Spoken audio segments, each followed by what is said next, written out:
এখানে পর্যায়ে বক্তব্য রাখছেন গণপ্রজাতন্ত্রী বাংলাদেশ সরকারের মাননীয় ধর্ম বিষয়ক মন্ত্রী, আমাদের সকলের প্রিয় জননেত্রী শেখ হাসিনার অত্যন্ত আস্থাভাজন নেতা জনাব ফরিদুর হক খান দুলাল এমপি সাহেব এই পর্যায়ে বক্তব্য রাখছেন।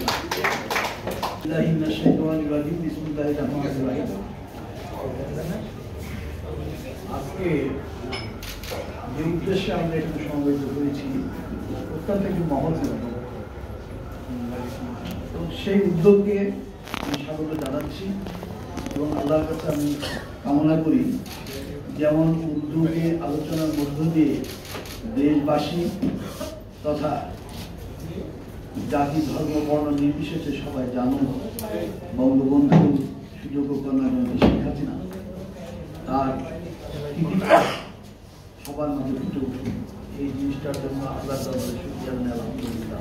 আয়োজনটা করেছেন বিধায়ক কাছে এই কথা বলাটা সুযোগ হয়েছে, এই জন্য শুকরিয়া জানাই আল্লাহ কাছে আলহামদুলিল্লাহ। আপনারা জানেন আজকের এই অনুষ্ঠানে বঙ্গবন্ধু একাডেমির আয়োজিত দেশব্যাপী উন্নয়নে বঙ্গবন্ধু কন্যা শেখ হাসিনা সকল ব্যক্তিদের বিকল্প নেই শীর্ষক আলোচনা সভার সম্মানিত সভাপতি বঙ্গবন্ধু একাডেমির সিনিয়র সভাপতি জনাব ASM মাহফুজ রহমান দুলাল ভাই, আজকে এই আয়োজনের সম্বন্ধে বিশেষ অতিথি নারায়ণ থেকে আসার কথা তিনি আসেনি, তো আজকে আসবেন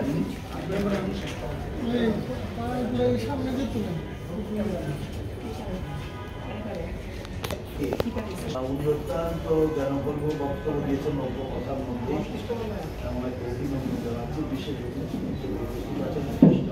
নেতা আমার অত্যন্ত প্রিয় মানুষ, যাকে আমরা আগে থেকে চিনি এবং তার সাথে আমাদের যে হৃদ্যতা সেটা পারবো না। জীবনে কোনো চাওয়া পাওয়া তাকে আমি দেখিনি। আমি এই মন্ত্রণালয়ের দায়িত্ব প্রায় 3 বছর 3.5 বছর করে যাচ্ছি, তারপরেও ওনার ব্যক্তিগত কোনো কাজ বা কোনো কিছু বা অন্যায় কোনো আবদার তার বাইরে তাদের জীবনে এটা একটি কিন্তু বৃহৎ বিষয়। অনেক রাজনীতিবিদ আছেন যারা অনেক কিছু আবদার অনুযোগ অভিযোগ থাকতে পারে, কিন্তু ওনার কোনো কিছু ছিল না। উনি একটি সহজ সরল অহংকার মানুষ। এখানে বিশেষ অতিথি হিসাবে আরো উপস্থিত আছেন বঙ্গবন্ধু গবেষণা পরিষদ সমিতির সভাপতি নারায়ণ মোহাম্মদ ফরিদুল্লাহ বাবু। এখানে অনুষ্ঠানে আলোচক হিসেবে রয়েছেন বাংলাদেশ মফস্বল সাংবাদিক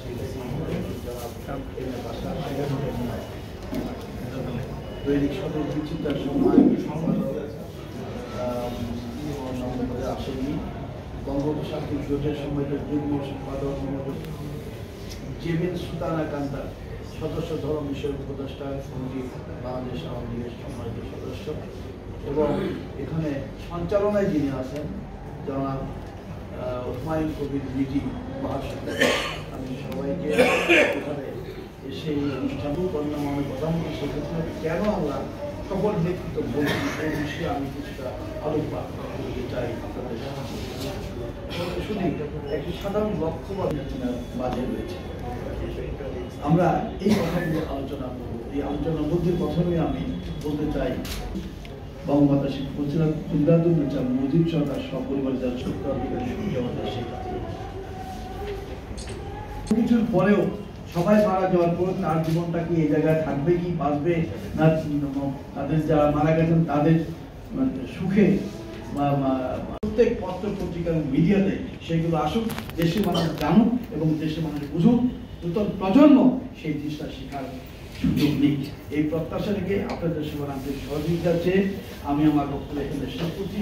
আল্লাহ তাআলার জন্য আমাদেরকে আপনাদের দোয়ায় সঠিকভাবে সতত নিষ্ঠার সাথে আমাদের সত্তাগুলো করতে সক্ষম করি, এই দোয়া চেয়ে আপনাদের জন্য আমরা দোয়া করি। আপনারা সবাই দোয়া করবেন মাননীয় প্রধানমন্ত্রীর জন্য, আল্লাহ তাআলা যেন সুস্থ রাখেন, নেক হায়াত দান করেন, জাতির জন্য আবার এই দেশবাসীর জন্য আরো অনেক বেশি বেশি কাজ করে দেশকে আরো সামনে থেকে এগিয়ে নিয়ে সারা বিশ্বে আমাদেরকে আরো গর্বিত বাংলাদেশ তুলতে পারেন, এই প্রত্যাশা থেকে আপনাদেরকে আবার অভিনন্দন শুভেচ্ছা জানিয়ে আমরা বক্তব্য শেষ করছি। খোদা হাফেজ। জয় বাংলা, জয় বঙ্গবন্ধু। ধন্যবাদ। ইতানা কান্তা উনিও আওয়ামী লীগ কর্মী এবং সদস্য ধর্ম বিষয়ক উপকমিটি, তারপর শিক্ষানবিদ সমাজসেবক ছিলেন সুলতানা শিউলি আপাকে আমি এবং আওয়ামী লীগ কর্মী ওনাকেও আমি এটা দিচ্ছি শুধু উৎসাহিত করার জন্য। মন্ত্রী মহোদয় যে আমাদের অনুষ্ঠানে এই অনুষ্ঠানটি সফল করেছেন, সেই জন্য আমরা আবারও বঙ্গবন্ধু একাডেমির পক্ষ থেকে জানাচ্ছি জয় বাংলা, জয় বঙ্গবন্ধু।